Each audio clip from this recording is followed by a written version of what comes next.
유튜브 노음성 한국사에서 수험생활에 대한 많은 이야기부터 한국사에 대한 재밌는 이야기까지 더 많은 것들을 확인하실 수 있습니다. 구독, 좋아요, 알람 설정 부탁드립니다. 안녕하세요. 한편의 영화처럼 기억되는 수업 해복서 노음성입니다. 자, MP3보다 강력해진 보이는 MP3. 자, 네 번째 시간 주요 승리, 승려, 총 정리로 들어가도록 하겠습니다. 준비되셨나요? 네. 자, 그러면 고대 주요 승려부터 들어가도록 하겠습니다. 고구려의 대표적인 승려로는 승랑과 보덕이 있는데요. 삼론정의 승랑은 중국 삼론종 발달에 기여하였습니다. 열반종의 보덕은 열반종을 창시하였고 백제에 전파하였습니다.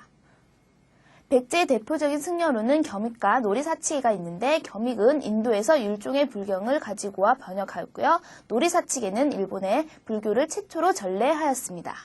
보독이 열반종 개창하는 데는 원인이 영계소문에 도교 장려책이 있다는 거 함께 연결시켜서 기억하셔야 되고요. 겸익과 노리사치계는 전부 6세기 백제 성왕 때 유명한 승려라는 거 시간선도 기억하셔야 합니다. 신라의 대표적인 승려로는 자장과 원강이 있는데요. 계율종을 개창한 자장은 계율을 준수하고 귀족 신분 질서 유지를 강조했습니다. 황룡사 구축 목탑 건립을 건의하기도 하였습니다. 원강은 세속오계를 지었고요. 수혜에 걸사표를 지어 바치기도 하였습니다. 자장 법사는 황룡사 구축 목탑 건립과 계율종의 개창.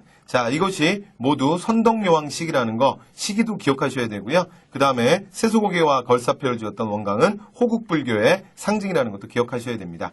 이번에는 원효로 들어가 보도록 하겠습니다. 아미타 신앙 정토종이라고 하죠. 불교의 대중화 노력에 기했습니다. 대승기신 논소와 금강산맥 경론을 통해서 불교의 이해 기준을 확립하였고요. 신문화쟁론을 통해서 종파 융합에 기여하였습니다. 화엄경소라는 책도 지었는데 화엄종을 중시했음을 알 수 있고요. 원효에 대해서 가장 중요한 불교의 대중화 노력 아미타 신앙을 보급했다는 거 꼭 기억하셔야 되고요. 그 다음 대승기 실론소라고 하는 책은 이후에 거란에 전해져서 요의 대장경 편찬에 영향을 주었다는 거, 그리고 그 대장경은 다시 의천의 교장 편찬에 영향을 준다는 것도 같이 연결해서 기억하셔야 합니다. 그러면 이번에 해동화엄종을 개창한 의상으로 넘어가도록 하겠습니다. 의상 역시 불교의 대중화 노력에 기하였습니다. 일즉다 다즉일이라고 하는 화엄 사상을 정립하였고요. 화엄 일승 법계도라는 책을 편찬하기도 하였습니다. 중앙집권적 통치체제의 뒷받침을 하였고요. 부석사를 건립하여서 화엄종을 개창하기도 하였습니다. 의상은 아미타 신앙에다가 관음 신앙까지 얘기했다는 걸 기억하셔야 됩니다. 불교의 대중화 또는 조화는 의상과 원효의 공통점이고 그렇기 때문에 아미타도 의상과 원효의 공통점입니다. 그러나 의상만이 얘기했던 게 관음신앙, 현세에서 구제받고자 하는 관음신앙을 주도했던 거 기억하셔야 됩니다. 통일신라 승려로는 원측, 해초, 김교각이 있었는데요. 원측은 법삼종 설립에 기여하였습니다. 유식불교라고 하죠. 서명합파, 현장 제자인 규기와 사상 논쟁에서 우위를 보이기도 하였습니다. 인도에 유학을 한 해초는 왕호 천축 국전을 저술하였고요. 신라 왕손 출신인 김교각은 입적 후에 지장보살의 화신이 되었습니다. 이후에 고려의 주요 승려들로 넘어가 보도록 하겠습니다. 화엄종의 균열은 귀법사를 중심으로 해서 화엄종 통합에 노력을 했고요. 의통, 재관, 의통은 중국의 천태종의 13대 교조로 활동하였고요. 천태사 교의를 지은 재관은 천태종 교리를 정리하기도 하였습니다. 초기 승려로 균여, 의통, 재관 이렇게 딱딱 기억해 두시면 되고요. 그 다음 고려의 가장 중요한 승려인 해동천태종을 창시한 의천으로 넘어가도록 하겠습니다. 고려 중기의 의천은 문벌 기조의 후원을 받았습니다. 후왕사를 중심으로 화엄종 중심 교종을 통합하였고요. 국청사를 중심으로 교종 중심의 선종을 통합하기도 하였습니다. 이후에 교장 도감을 설치해서 흥왕사에서 신편제종 교장 총록을 만들고 교장을 간행했던 거.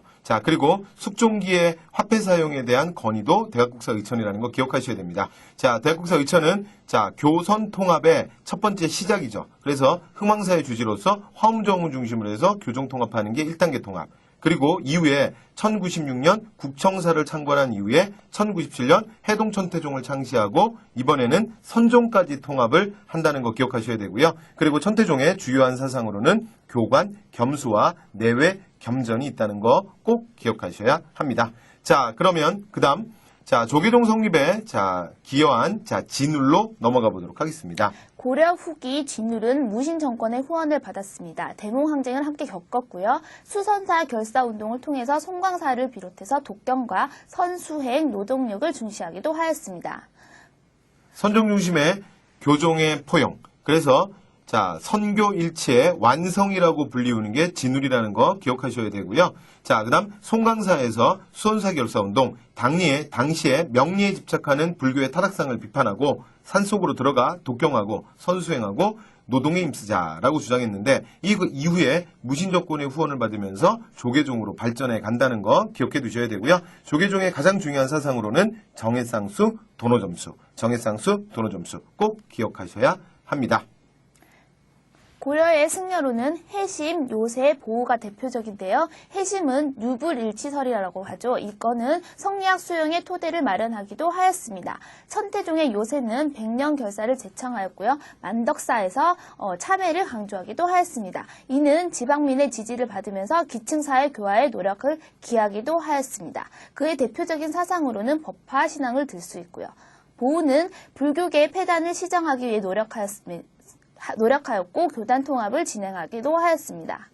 진울의 제자였던 해심의 유불일치설은 성리학 수용의 토대가 된다는 거 꼭 기억하셔야 되고요. 그 다음 요새는 사실 진울과 함께 신앙결사운동을 하다가 이후에 떨어져서 만덕사를 중심으로 백년결사를 한다는 거. 그리고 이 요새의 백년결사의 가장 핵심 개념은 자신의 행동을 진정으로 참여하는 법화 신앙을 얘기했다는 거 꼭 기억하셔야 됩니다.